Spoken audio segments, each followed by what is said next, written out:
tus brazos para conquistar las promesas que Jesús nos da.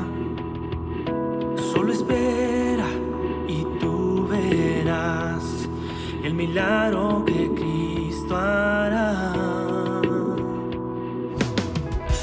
Un lugar para celebrar la victoria que su sangre nos da. Solo confía y créele que familia lo encontrará. Hay un lugar para todos, de familia de Dios.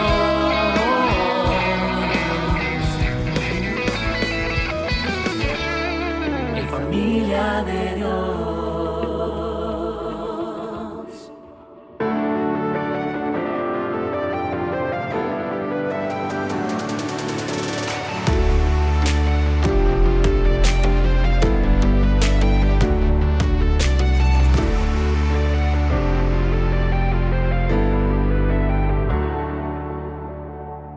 Bienvenidos a la 10ª parte de la serie titulada Efesios. Durante esta serie estamos estudiando expositivamente todo aquello que en la Biblia esté vinculado con los Efesios. Nuestro punto de partida es el libro de los Hechos, donde nos encontramos actualmente, porque en este libro encontramos la plantación y el desarrollo de la iglesia de Éfeso. Posteriormente profundizaremos en la totalidad de la carta del apóstol Pablo a los Efesios, abarcando lo que es la doctrina, la teología y la aplicación práctica de la misma. Y finalizaremos con el mensaje del deslumbrante Cristo glorificado a la iglesia de Éfeso en el Apocalipsis. Nos encontramos en el capítulo 19 del libro de los Hechos, el cual es considerado como uno de los capítulos más difíciles de todo el libro y por extensión de todo el Nuevo Testamento.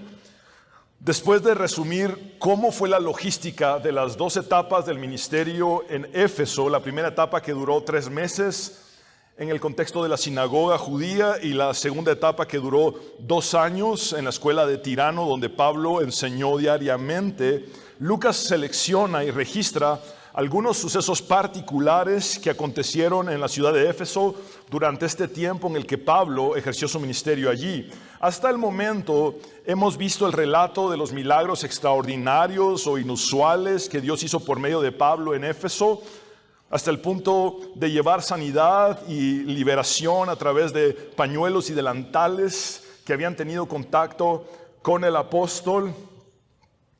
Asimismo, vimos el episodio de la autoridad falsificada de los 7 hijos de Seba, estos pseudo exorcistas que fueron ridiculizados por usar el nombre de Jesús en vano. De igual manera estudiamos cómo las tinieblas marcaron su retirada cuando muchos cristianos decidieron definirse por completo, abandonando la magia y la superstición. Asimismo, varios hechiceros profesionales decidieron quemar una gran cantidad de libros ocultistas que eran considerados como la fuente de su poder. Para estos hechiceros, quemar dichos libros, que eran sus herramientas de trabajo, implicaba renunciar totalmente a su modo de ganarse la vida y empezar de nuevo en Cristo. En esta ocasión veremos solamente 2 versículos en los que Lucas narra la decisión de Pablo de concluir su labor en Éfeso y los planes del apóstol a corto y mediano plazo. El título de este mensaje es Misión cumplida, nuevos planes. Misión cumplida, nuevos planes. Leamos nuestro texto base, comprendido de solamente 2 versículos, en Hechos capítulo 19, versículos 21 y 22, en el nombre del Padre, del Hijo y del Espíritu Santo. Después de todos estos sucesos, Pablo tomó la determinación de ir a Jerusalén, pasando por Macedonia y Acaya. Decía, después de estar allí, tengo que visitar Roma. Entonces envió a Macedonia a 2 de sus ayudantes, Timoteo y Erasto, mientras él se quedaba por algún tiempo en la provincia de Asia. Y quiero hacer un paréntesis para hacerles notar que muchas veces pudimos haber leído estos dos versículos sin darnos cuenta de todo lo que significan. Alguna vez podríamos habernos acercado a estos versículos y solo ver un listado de ciudades y una ruta de viaje, un itinerario, sin realmente profundizar en todo lo que conllevan. Habían transcurrido alrededor de 2 años y Pablo sintió que era el tiempo de dejar la labor en Éfeso a otros y retomar una vez más su trabajo misionero pionero. El establecimiento de la iglesia en Éfeso había sido un éxito rotundo que implicó la entrada del evangelio no solamente a Éfeso, sino también a toda la provincia del Asia Menor y la plantación de varias otras iglesias más en dicha región. Pablo contaba con un equipo maravilloso de excelentes líderes locales a quienes podía entregarles la estafeta con toda confianza para que estos sirvieran, cuidaran, pastorearan y guiaran a la iglesia allí. Este es el punto número 1, la toma de decisiones. Volvamos al versículo 21. Después de todos estos sucesos, literalmente en el griego dice, después de que estas cosas fueron cumplidas. Hay un sentido de cumplimiento, de algo que Dios había destinado para que fuera hecho y que se cumpliera. Entonces, no es una cuestión de azares, sino una predeterminación divina. Entonces, después de que estas cosas fueron cumplidas, esta expresión involucra los eventos que hemos estudiado hasta el momento y a la vez implica el crecimiento y la consolidación de la iglesia en Éfeso. Pablo tomó la determinación, por favor, repitan conmigo la frase subrayada. Pablo tomó la determinación de ir a Jerusalén pasando por Macedonia y Acaya. Decía, después de estar allí, tengo que visitar Roma. Las palabras griegas que se traducen como Pablo tomó la determinación textualmente significan Pablo propuso en el Espíritu. Pablo propuso en el Espíritu. En el texto griego hay un énfasis en que más que una decisión personal de Pablo, esta fue una decisión que el apóstol tomó al ser guiado en su espíritu por el Espíritu Santo. Es decir, Pablo tomó una decisión en el Espíritu buscando la guía del Espíritu Santo. Esta decisión era finalizar su ministerio en Éfeso y emprender nuevos planes tanto a corto como a mediano plazo. Pronto Pablo dejaría Éfeso asignando a los líderes indicados que quedarían encargados de la iglesia local allí, para dirigirse a Jerusalén, pasando por Macedonia y Acaya, teniendo a Roma como un destino posterior. Incluso al rastrear las cartas de Pablo, podemos determinar que el apóstol tuvo el deseo de, después de llegar a Roma, dirigirse a España. En efecto, España, la península ibérica, representaba la avanzada más occidental de la civilización romana en Europa. Después de dejar Éfeso, durante los 3 meses que Pablo invertiría en Macedonia y Acaya, escribiría su carta a los Corintios. Me refiero exactamente a su segunda carta a los Corintios y luego la carta a los Romanos. Por favor, no pierdan este detalle porque podemos combinar la información que Lucas nos da en esta sección del libro de los Hechos con el contenido de las cartas de Pablo en 2 de Corintios y Romanos. Como ya se los he dicho, estas cartas serían escritas por Pablo en el periodo de los 3 meses posteriores a su salida de Éfeso. Después de haber dejado Éfeso, en su carta a los Romanos, la cual escribió desde Corinto a Acaya, Pablo les dice a sus destinatarios en Roma: tengo planes de visitarlos cuando vaya rumbo a España. Es decir, el plan era visitarlos en Roma y luego dirigirse a España con el apoyo de la iglesia de Roma.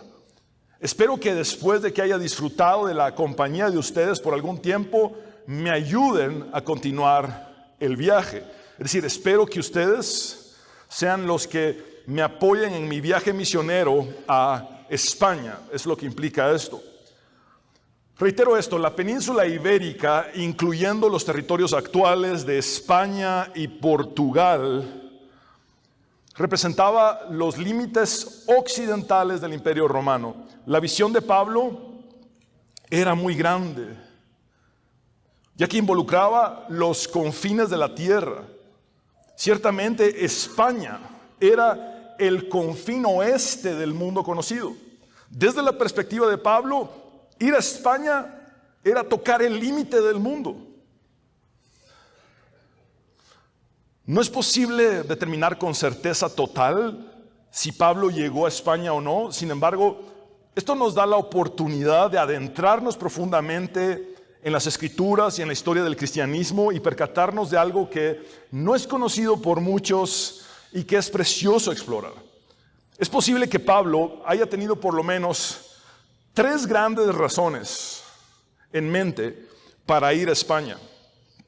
La primera, ya la hemos visto, España era el límite más occidental del Imperio Romano, era, por así decirlo, desde la perspectiva de Pablo, el confín oeste del mundo conocido. Pablo quería llevar el evangelio literalmente a lo que él entendía como los confines de la tierra, tal como Jesús había instruido a sus discípulos. La segunda razón es que España era un territorio que no había sido alcanzado por los judíos ni por los cristianos. Pablo anhelaba que el cristianismo fuera el primero en permear la península ibérica. La tercera razón pudo haber sido una interpretación que Pablo hizo del texto de Isaías capítulo 66, versículo 19, donde unos 700 años antes de Cristo, Dios dice por medio de su profeta Isaías: les daré una señal y algunos de sus sobrevivientes los enviaré a las naciones, a Tarsis. Por favor, repitan conmigo, Tarsis. Vamos a volver a esta palabra después. Pul, Lud, famosa por sus arqueros, Tubal y Grecia, también a las costas lejanas que no han oído hablar de mi fama ni han visto mi gloria. Ellos anunciarán mi gloria entre las naciones. Las ubicaciones en esta lista del texto de Isaías simbolizan los confines del mundo conocido. Creemos que Tarsis era una colonia fenicia, precisamente ubicada en España, el confín occidental del mundo conocido. Para Pablo pudo haber existido un motivo escatológico en el que él creyera que al alcanzar el confín occidental de la tierra, España, daría cumplimiento a la profecía de Isaías que menciona a Tarsis, que involucra la península ibérica. Y a la vez, Pablo pudo haber concebido o argumentado en su mente que esto aceleraría, apresuraría la parusía, es decir, el retorno de Cristo. Una vez que el evangelio llegara a todo el mundo, entonces vendría el Señor. Cuando hacemos un estudio del compendio de las cartas de Pablo, nos percatamos de que en un momento de su vida Pablo creyó que la segunda venida del Señor acontecería durante su tiempo de vida. Es decir, que él no vería muerte y que el Señor volvería. Pero luego, al avanzar el tiempo, vemos que en las mismas cartas que Pablo escribe, él llega a la convicción de que más bien daría su vida por la causa de Cristo y que moriría sin ver la parusía. Esto nos lleva a comprender que debemos proclamar a Cristo con entrega total, viviendo cada día con la expectativa de su segunda venida. Ojalá todos los días pudiéramos decir estas 2 palabras arameas que han trascendido a través de los siglos: Maranatha, Maranatha, ven Señor Jesús. Ojalá en todas nuestras oraciones incluyéramos el decirle al Señor, Maranatha, ven Señor Jesús. Si bien es una imprudencia fechar su segunda venida, sí debemos vivir cada día como si este día fuera el día de su retorno, trabajando intensamente, alcanzando a los perdidos, honrando a Dios y guardándonos en santidad. De Pablo, dale ese aplauso al Señor. De Pablo también aprendemos a soñar en grande. Si Jesús dijo que le seríamos testigos hasta los confines de la tierra, pues ahí estaba el confín occidental. Lo que Pablo entendía como el fin del mundo. Y entonces, por lo menos en su mente, tenía la idea de llegar a España. Les repito, no sabemos si al final alcanzó a llegar allí o no. Aun cuando el Nuevo Testamento no menciona la visita de Pablo a España, en la evidencia histórica podemos encontrar la primera carta de Clemente de Roma, que data de finales del primer siglo. Es decir, no mucho tiempo después de Pablo, Clemente de Roma dice que el apóstol alcanzó el punto más lejano del oeste llevando el evangelio. El punto más lejano del oeste en aquella cosmovisión era España. Sin embargo, esto es todo lo que tenemos como evidencia o prueba. Aunque Clemente de Roma lo mencione, no podemos afirmar con certeza si Pablo estuvo o no en España. No sabemos mucho acerca de la iglesia primitiva en España. Solamente tenemos el registro del incidente del martirio del obispo de la iglesia llamado Fructuoso y 2 diáconos en Tarragona, España, a mediados del siglo III después de Cristo. Estos 3, el obispo y los 2 diáconos, fueron quemados en la hoguera dentro del anfiteatro romano ubicado en Tarragona, cuyas ruinas podemos apreciar en esta fotografía. Esta es Tarragona, España, donde 3 de nuestros hermanos en la historia fueron quemados, siendo parte de la iglesia primitiva a mediados del siglo III después de Cristo. Esto nos lleva a comprender que el evangelio de Cristo avanza en medio de la oposición y nada podrá detenerlo. Nuestra historia cristiana se resume a apreciar cómo el evangelio avanza en medio de la hostilidad de un mundo caído que se opone a este. Quiero llamar su atención al hecho de que el apóstol Pablo, en su búsqueda sincera de hacer la voluntad de Dios, tuvo tanto aciertos como desaciertos. En su espíritu, Pablo buscó la guía del Espíritu, pero a la vez podemos observar que sus deseos personales podían hacer interferencia con lo que el Espíritu Santo le mostraba. Pablo comprendió que el Espíritu Santo quería que él hiciera visitas de seguimiento a las iglesias que había establecido en las regiones de Macedonia y Acaya. Estas regiones incluyen las iglesias establecidas muy conocidas como Filipos, Tesalónica, Berea, Atenas y Corinto. Además de esto, Pablo entendió que la voluntad de Dios era que él fuera también a Jerusalén y a Roma. Por ejemplo, en su despedida de los ancianos de Éfeso en Mileto, Pablo les dice lo siguiente: y ahora tengan en cuenta que voy a Jerusalén obligado por el Espíritu, literalmente atado por el Espíritu, sin saber lo que allí me espera. Esto es obediencia en medio de la incertidumbre. Pablo sigue diciendo: lo único que sé es que en todas las ciudades el Espíritu Santo me asegura que me esperan prisiones y sufrimientos. Observen que Pablo llegó al punto de obedecer la voluntad de Dios yendo en contra de sus deseos humanos. En muchas ocasiones, hacer la voluntad de Dios conlleva ir en contra de nuestros propios deseos. Dios no es nuestro títere. Dios no es alguien a quien vamos a doblegar para que cumpla nuestros caprichos humanos. Nosotros somos los que nos rendimos a Él para hacer su voluntad. Y en muchas ocasiones su voluntad conllevará la autonegación, el negarnos a nosotros mismos. Es por eso que la autonegación, insisto en esto, es el primer paso para seguir a Jesús. Hacer la voluntad de Dios implica aplacar, aplastar el egocentrismo en nosotros.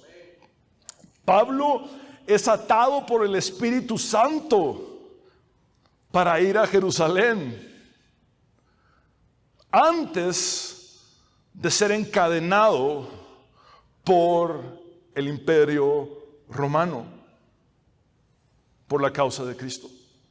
Ciertamente el ministerio de Pablo como un hombre libre está a punto de llegar a su final. Muy pronto el apóstol ejercerá su ministerio estando privado de su libertad. Una de las tantas cosas que amo de la Biblia es que esta retrata a sus personajes sin tapujos, mostrando sus fortalezas y sus debilidades y mostrando sus aciertos y sus errores. Esto en verdad nos da esperanza a ti y a mí. Al observar la biografía de Pablo, podemos percatarnos de que el Espíritu Santo lo guiaba en parte y que sus propios deseos humanos lo llevaron a equivocarse en parte. Se lo repito porque esto es sumamente profundo. Al observar la biografía de Pablo podemos percatarnos de que el Espíritu Santo lo guiaba en parte y que sus propios deseos humanos lo llevaron a equivocarse en parte. ¿Te identificas con esto? Yo sí, plenamente.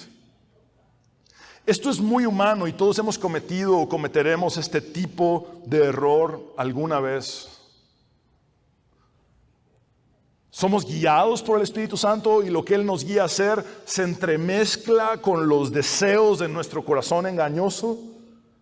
Dios nos revela sus planes y nosotros solemos combinarlos con los nuestros, dando como resultado tanto aciertos como desaciertos. Allí es donde vemos que Dios se glorifica y nos da la victoria, pero a la vez sufrimos algún descalabro en el camino. Sin embargo, podemos seguir confiando en el Señor porque Él hará su voluntad incluso cuando nosotros no podamos determinarla y nos sintamos perdidos o desorientados. A pesar de nuestra torpeza humana, Dios ve nuestras intenciones sinceras y nuestra dependencia de Él. Es por eso que misericordiosamente nos sigue guiando con su Espíritu Santo.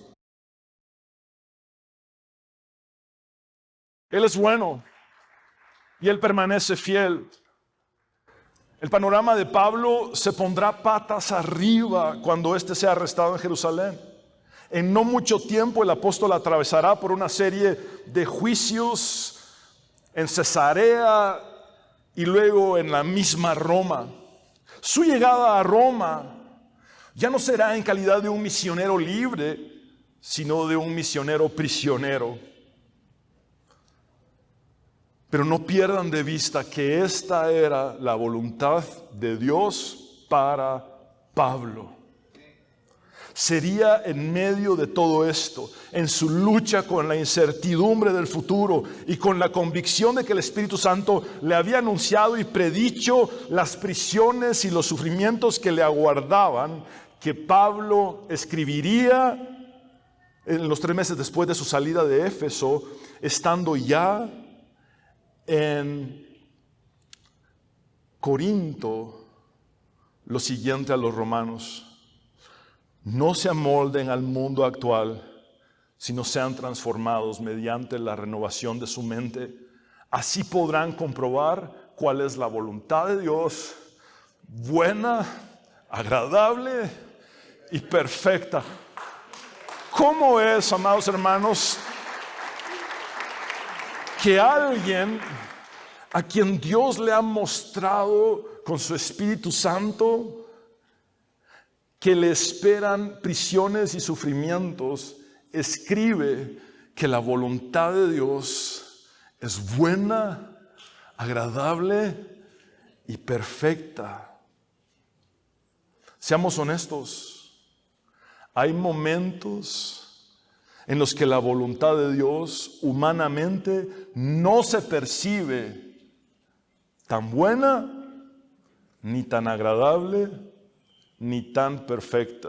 Y veo que muchos de ustedes están asintiendo con su cabeza.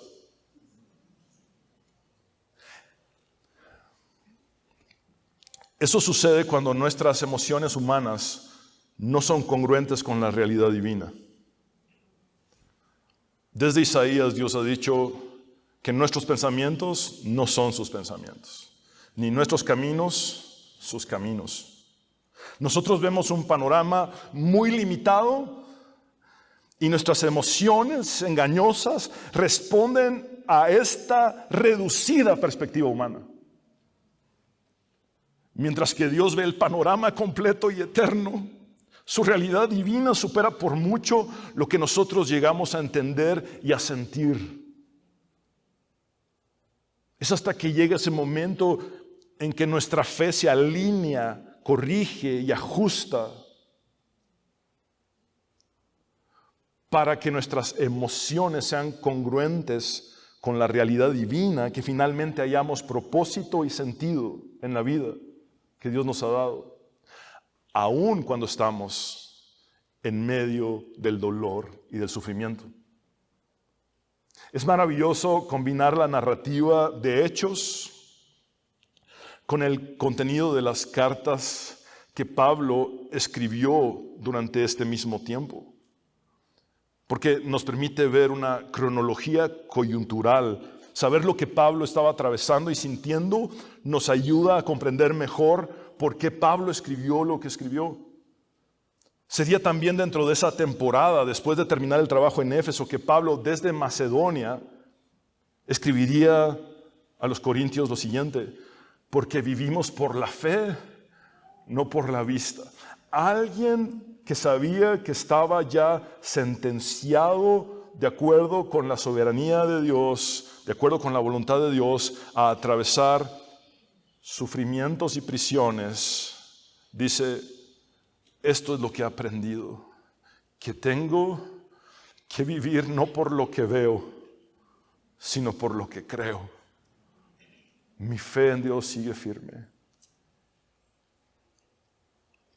Si vives por la vista, serás controlado por tus emociones fluctuantes y cambiantes. Pero si vives por la fe en Cristo, serás guiado por el Dios inmutable, es decir, por el Dios estable que no cambia y que permanece fiel aún a pesar de nuestra infidelidad. Ciertamente el futuro temporal de Pablo no sería fácil en lo absoluto, pero su futuro eterno sería glorioso. Por eso la voluntad del Señor seguía siendo buena, agradable y perfecta. De la misma manera, nuestro futuro temporal conllevará pruebas y dificultades, pero nuestro futuro eterno será glorioso porque estamos en Cristo. Desde ahora ya estamos refugiados en Cristo. Estas dos palabras, en Cristo, son la fórmula paulina por excelencia a lo largo de todas sus cartas. No estamos a la deriva, no estamos al azar. Estamos en Cristo, estamos seguros en Él. Regresemos a la cronología de nuestro texto base, al versículo 21. Pablo se encontraba todavía en Éfeso y había llegado en su espíritu a la convicción de que el Espíritu Santo de Dios lo estaba guiando a finalizar su trabajo en aquel lugar. Sin embargo, todavía no estaba listo para irse. Tenía aún algunos pendientes que resolver. Lucas no nos dice cuáles pendientes eran, pero sabemos que Pablo quería dar un buen cierre a su ministerio en Éfeso. Pablo realiza una agenda con base en las decisiones que había tomado en el Espíritu y entonces procede a la toma de acciones. Y ese es el punto número 2 y final. La toma de acciones. Si las decisiones no desembocan en acciones, entonces más bien fueron ilusiones, no decisiones. Las decisiones deben desembocar en acciones. En el versículo 22 de nuestro texto base vemos lo siguiente. Entonces Pablo envió a Macedonia a 2 de sus ayudantes, Timoteo y Erasto, mientras él se quedaba por algún tiempo en la provincia de Asia. Observen cómo Pablo, después de tomar decisiones en el Espíritu, toma acciones inmediatas. Pablo envió a Timoteo y a Erasto a Macedonia para que estos prepararan todo para cuando él llegara posteriormente y se les uniera allá. Timoteo es mucho más conocido para nosotros ya que ha trabajado por mucho tiempo junto al apóstol Pablo. Ahora bien, Erasto es mencionado solamente en 3 ocasiones en el Nuevo Testamento.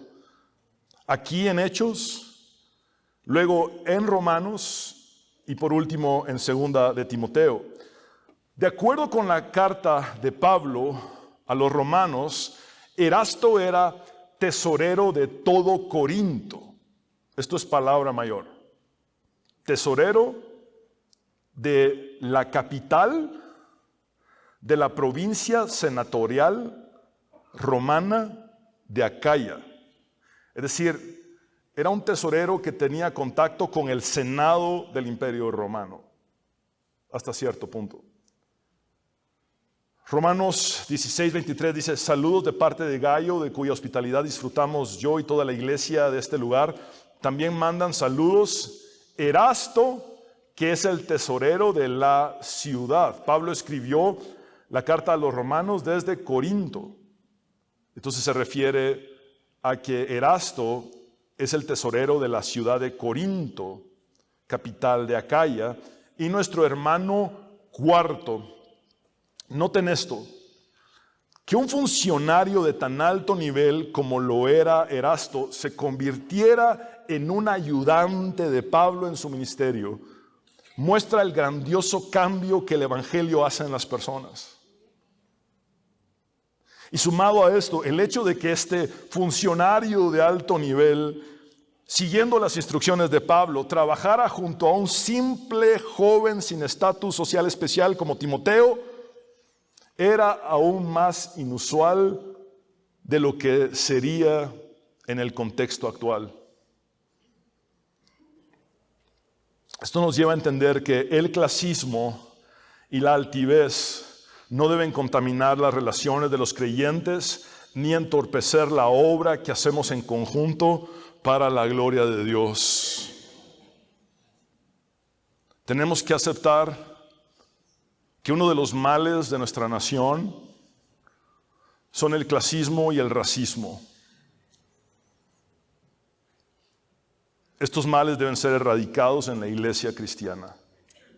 No hay espacio para esto. Les he dicho que la superioridad no es signo del cristianismo. Sentirme más que alguien no es ser cristiano. Sentirme superior a alguien no es ser cristiano. Sentir que valgo más que otra persona no es ser cristiano. El verdadero cristiano da el valor a las personas basado en el parámetro de Jesús. El parámetro de Jesús lo parafraseo de la siguiente manera: no vales por cuanto tienes. Es Cristo quien te ha dado el valor. Y ese mismo valor le dio al más pobre que él ha salvado. Y ese mismo valor le ha dado al más rico, económicamente hablando, que él ha salvado. De las iglesias del Apocalipsis podemos ver que se puede ser pobre materialmente y rico espiritualmente.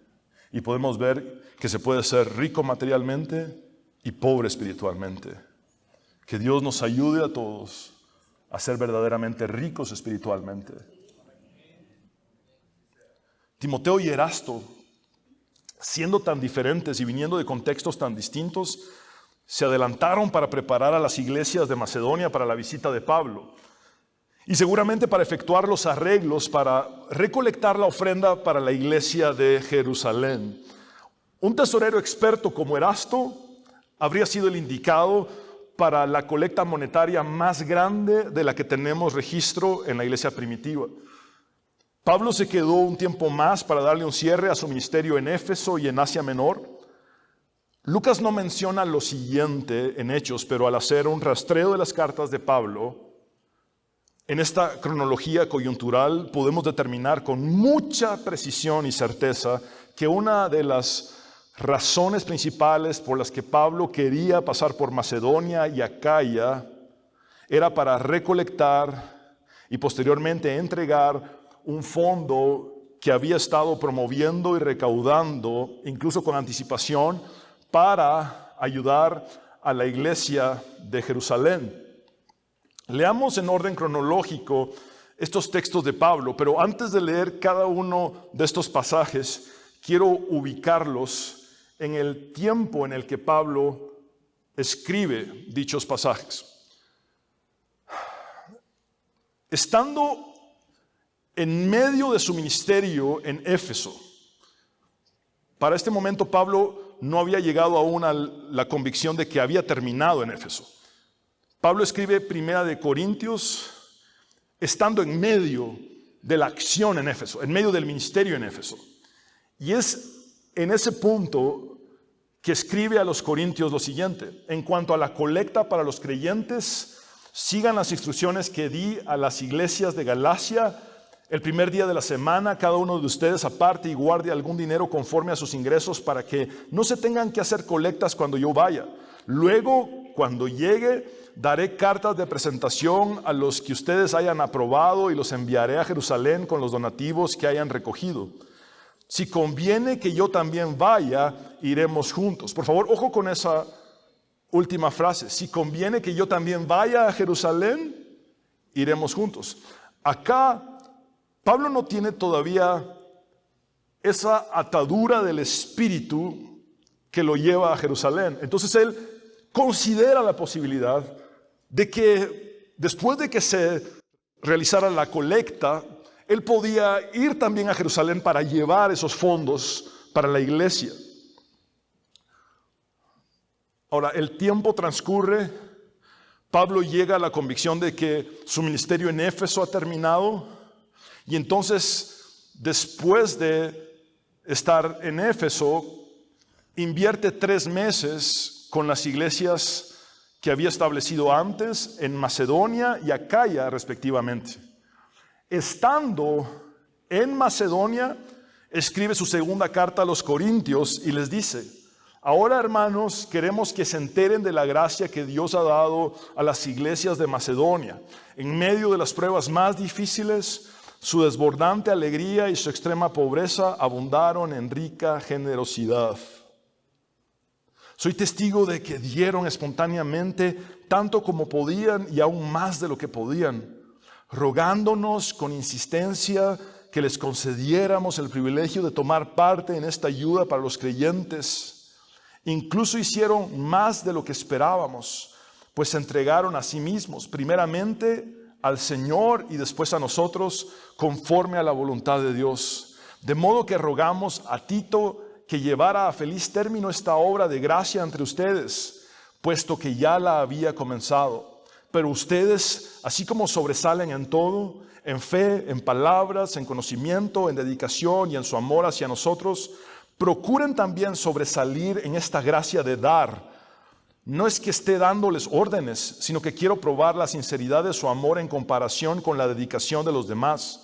Ya conocen la gracia de nuestro Señor Jesucristo, quien era rico y por causa de ustedes se hizo pobre, para que mediante su pobreza ustedes llegaran a ser ricos. Durante ese periodo de 3 meses posteriores a Éfeso, después de terminar su visita en Macedonia, Pablo va a la región de Acaya y es desde Corinto que escribe lo siguiente a los creyentes de Roma: por ahora voy a Jerusalén para llevar ayuda a los hermanos, ya que Macedonia y Acaya tuvieron a bien hacer una colecta para los hermanos pobres de Jerusalén. Lo hicieron de buena voluntad, aunque en realidad era su obligación hacerlo, porque si los no judíos han participado de las bendiciones espirituales de los judíos, están en deuda con ellos para servirles con las bendiciones materiales. Así que una vez que yo haya cumplido esta tarea y entregado en sus manos este fruto, saldré para España y de paso los visitaré a ustedes en Roma. Sé que cuando los visite, iré con la abundante bendición de Cristo. Les ruego, hermanos, por nuestro Señor Jesucristo y por el amor del Espíritu, que se unan conmigo en esta lucha y que oren a Dios por mí. Pídanle que me libre de caer en manos de los incrédulos que están en Judea y que los hermanos de Jerusalén reciban bien la ayuda que les llevo. Es acá en Romanos que nos percatamos con mayor claridad de que la colecta más grande que se hizo en la iglesia primitiva fue destinada para ayudar a los pobres de la iglesia de Jerusalén. No fue destinada a comprarle un barco a Pablo.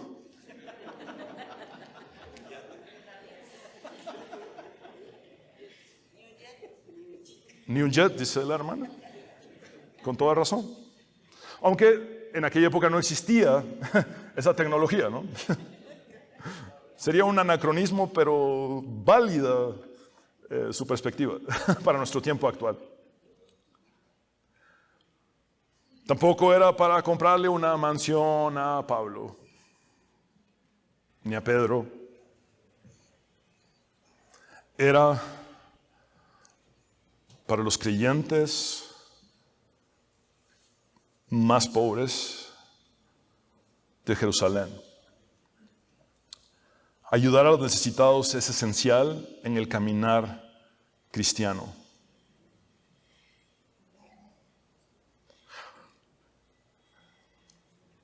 El cristianismo consiste en dar, porque de tal manera amó Dios al mundo que dio a su Hijo unigénito, para que todo aquel que en Él cree no se pierda, mas tenga vida eterna. Nosotros estamos llamados a dar. De hecho, Santiago dice que la verdadera religión es básicamente esta: ayudar a los más vulnerables de la sociedad. Los pobres, las viudas, los huérfanos. La generosidad se resume a darle a aquel que no tiene la capacidad de pagarnos de vuelta. Darle a aquellos que no pueden retribuirnos. Eso es generosidad. No hay doble agenda. Por cierto, generosidad no es llenarme la boca de mi buen corazón, exponiendo a diestra y siniestra. Vamos a hacer todo un marketing de mi generoso corazón. Eso no es generosidad. Desde el Sermón del Monte, el Señor Jesús dijo que lo mantuviéramos en secreto. Y que al dar no tocáramos trompetas para llamar la atención de la gente y que miren, wow, qué generoso es el hermano. No es así como funciona. Ahora esta colecta fue pública porque involucró a todas las iglesias de Acaya y de Macedonia.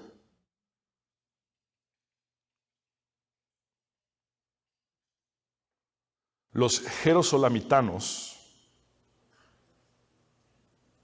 es decir, los habitantes de Jerusalén, jerosolamitano es el gentilicio para Jerusalén,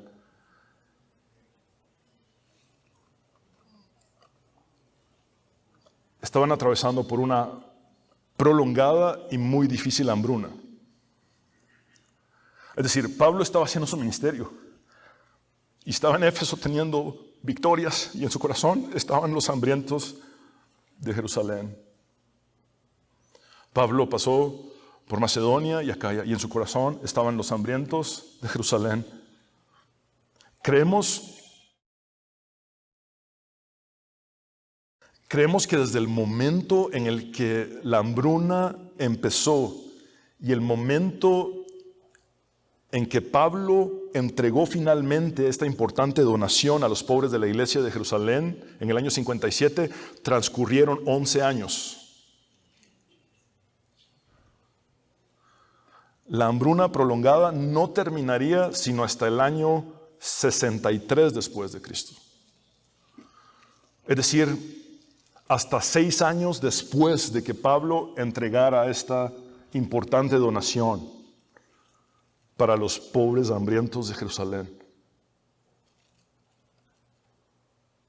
Es importante resaltar que esta donación no inició por iniciativa de Pablo, sino de los corintios, así como lo oyen. A veces decimos los carnales corintios, y es cierto, batallaban con su carne y estaban en un contexto donde la idolatría implicaba muchas prácticas aberrantes y estaban saliendo de esa carnalidad. Pero fueron los corintios los que tomaron la iniciativa de levantar fondos para los hambrientos pobres de Jerusalén. A los corintios se les unieron los macedonios. Pablo no forzó a nadie a dar, sino que solamente respondió a la iniciativa de estos creyentes, motivándolos, coordinando la logística de la recaudación y la entrega de la donación a los creyentes de Jerusalén, la cual él realizaría personalmente. Un dato conmovedor es que Pablo se dispuso a hacer la entrega de la donación en Jerusalén, sabiendo que ir a dicha ciudad le costaría su libertad e incluso la posibilidad de morir. Pablo le había expresado a los ancianos de Éfeso en su despedida en Mileto que el Espíritu Santo lo estaba llevando atado a Jerusalén y que el Espíritu Santo le había dicho con toda claridad que le esperaban prisiones y sufrimientos. Posteriormente, de la despedida de Pablo en Mileto, vemos que Agabo, este profeta de la iglesia primitiva, le confirma a Pablo que dichas prisiones y sufrimientos sucederían indefectiblemente en su viaje a Jerusalén, donde sería tomado por los judíos y entregado en manos de los romanos como prisionero.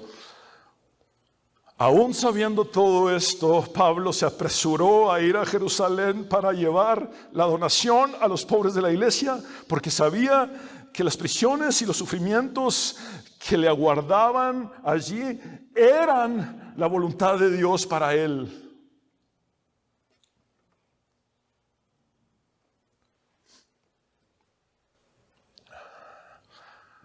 Se los explico de esta manera.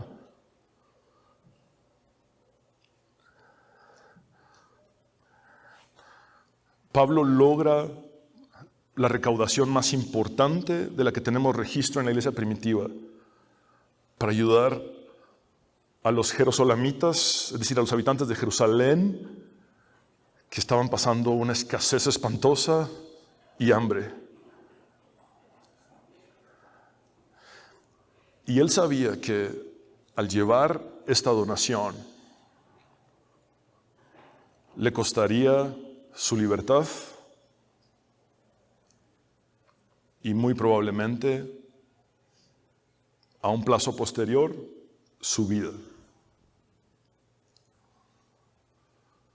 Pero se apresura a ir porque sus hermanos tenían hambre.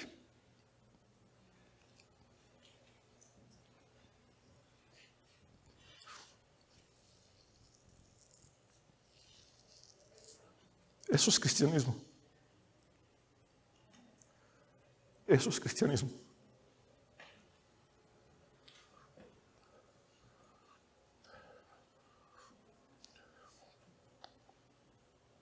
estar dispuesto a perder tu libertad y hasta tu vida,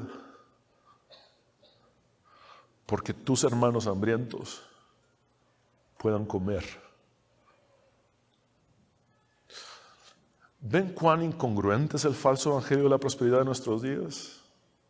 Donde todo es acumular, acaparar, tener más, deificar la boca de los pecadores, diciendo yo declaro, yo decreto, yo ordeno, yo establezco, yo.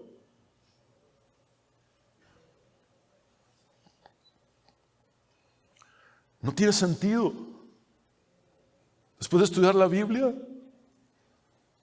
y estudiarla con seriedad, no es posible hallar sentido en que alguien crea que el falso evangelio de la prosperidad es cristianismo. No es.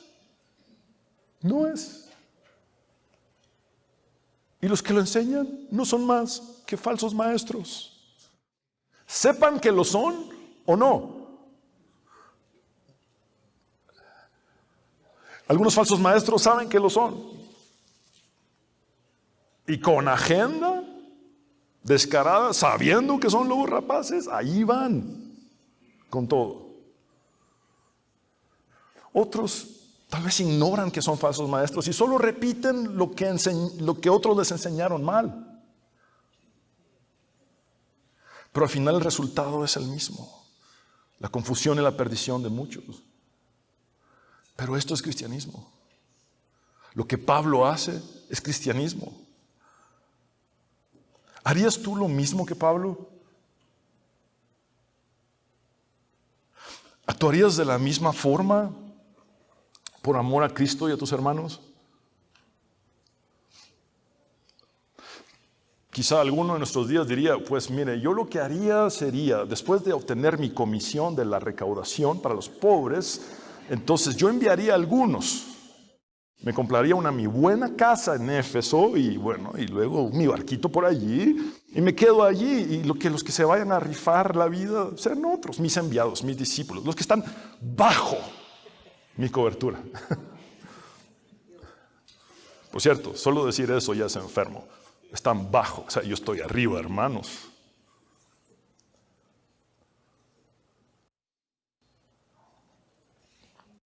¿Estarías dispuesto a perderlo todo en este mundo por la causa de Cristo y por el bien de los más necesitados? Por cierto, Pablo sabía muy bien que Jesús le había dicho que si él hacía algo por el más vulnerable, el más pobre, era como si lo hiciera para Cristo.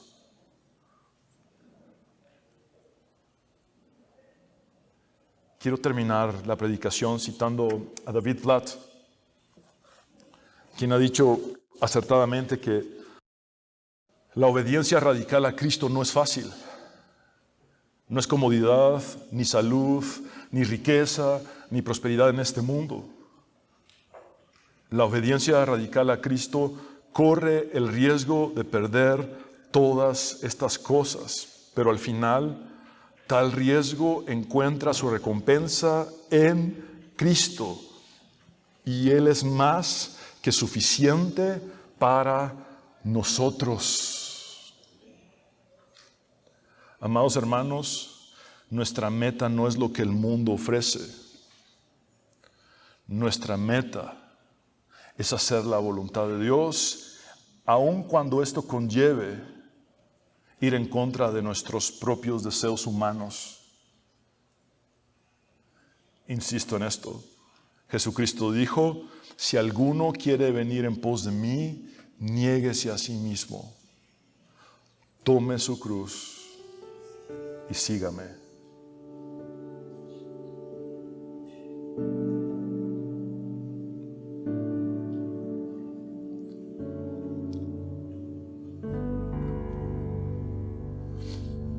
Que Dios tenga misericordia de nosotros.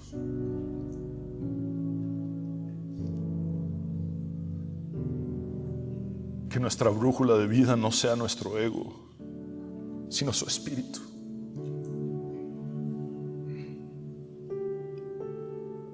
Que nuestra brújula de vida no sea lo que el mundo ofrece,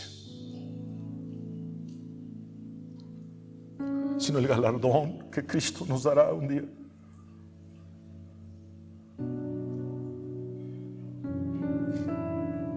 El cielo y la tierra pasarán, pero sus palabras no pasarán. Señor, te damos gracias por hablarnos a través de tu palabra, que es viva y eficaz y más cortante que toda espada de dos filos. Señor, cuán maravilloso es comprender la profundidad que tu palabra nos ofrece en 2 versículos. Todo lo que estos 2 versículos abarcan, conllevan y nos enseñan. Tu palabra es verdad, Señor.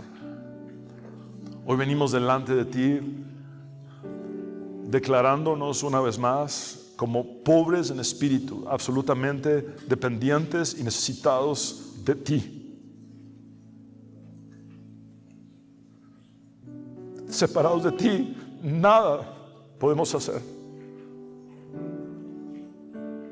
El salmista dijo: ¿a quién tengo yo sino a ti? Y fuera de ti, nada deseo en la tierra. Que no nos mueva el mundo, ni lo que éste ofrece. Que nos mueva tu espíritu, porque en ti vivimos, nos movemos y somos. Es solamente por ti y en ti que podamos ser, Señor, cristianos verdaderos. Que nuestro enfoque sea corregido y que aún nuestra fe corrija nuestras emociones fluctuantes y las alinee a tu realidad divina. Emocionalmente no habría sido fácil saber que lo que esperaban eran sufrimientos y cárceles o prisiones, juicios, un imperio contra Pablo. Pero en la fe, Pablo salió avante, porque no vivió por lo que veía, sino por lo que creía. No es por vista, es por fe. Jesús, aumenta nuestra fe y haznos entender que tu voluntad sigue siendo agradable, que tu voluntad sigue siendo buena, agradable y perfecta, aun cuando en nuestra humanidad tan limitada no se perciba así. Podemos tener la convicción de que tu voluntad sigue siendo buena, agradable y perfecta, y que nuestro destino final es glorioso. Es una eternidad contigo, una eternidad que ya empezamos a disfrutar desde este mundo porque estamos en Cristo. Hoy, Señor, te decimos: henos aquí. Muchos de nosotros tenemos que tomar decisiones, y seguidas de nuestras decisiones tomaremos acciones. Y en medio de esta toma de decisiones y acciones, Señor, yo te ruego que corrijas y alinees nuestra perspectiva. Nuestra vida no se trata de nosotros mismos, sino de ti, Señor. Es necesario que tú crezcas y nosotros menguemos. Es necesario que nosotros muramos y que tú vivas. Señor, guíanos a hacer tu voluntad, no nuestros caprichos humanos. Henos aquí, Jesús. Envíanos a nosotros. Envíanos a nosotros. Estamos dispuestos a todo por tu causa, cueste lo que cueste. Aún así conlleve, como en el caso de Pablo, prisiones y sufrimientos e incluso la misma muerte. Lo que anhelamos es hacer tu voluntad buena, agradable y perfecta. Una voluntad que sigue siendo buena, agradable y perfecta en medio del valle de sombra de muerte, en medio del sufrimiento y del dolor. Tú sigues siendo Dios. Y te damos gloria a ti, Padre, Hijo y Espíritu Santo. Y quiero hablar contigo, hombre y mujer, que necesitas entregar tu vida a Jesús. Haz esta oración de fe conmigo. y habla con Dios como nunca antes lo has hecho. Dile: Señor Jesús, me entrego a ti, reconozco que soy pecador, pero también sé que tú moriste en la cruz para perdonar mis pecados y que resucitaste al tercer día para darme la victoria y la vida eterna. Sálvame, Jesús. Me entrego a ti tal cual soy, tal cual estoy. Transfórmame, cámbiame. Haz de mí una nueva criatura. Quiero empezar de nuevo, Señor. Haz de mí un instrumento poderoso en tus manos. Quiero ser cristiano. Hoy me niego a mí mismo. Tomo la cruz y te sigo. Es en tu nombre, Jesús, que hemos orado. Amén y amén. Abre tus brazos para conquistar las promesas que Jesús nos da. Solo espera y tú verás el milagro que Cristo hará. Un lugar para celebrar la victoria que su sangre nos da. Solo confía y créele que familia lo encontrará. Hay un lugar para todos, de familia de Dios.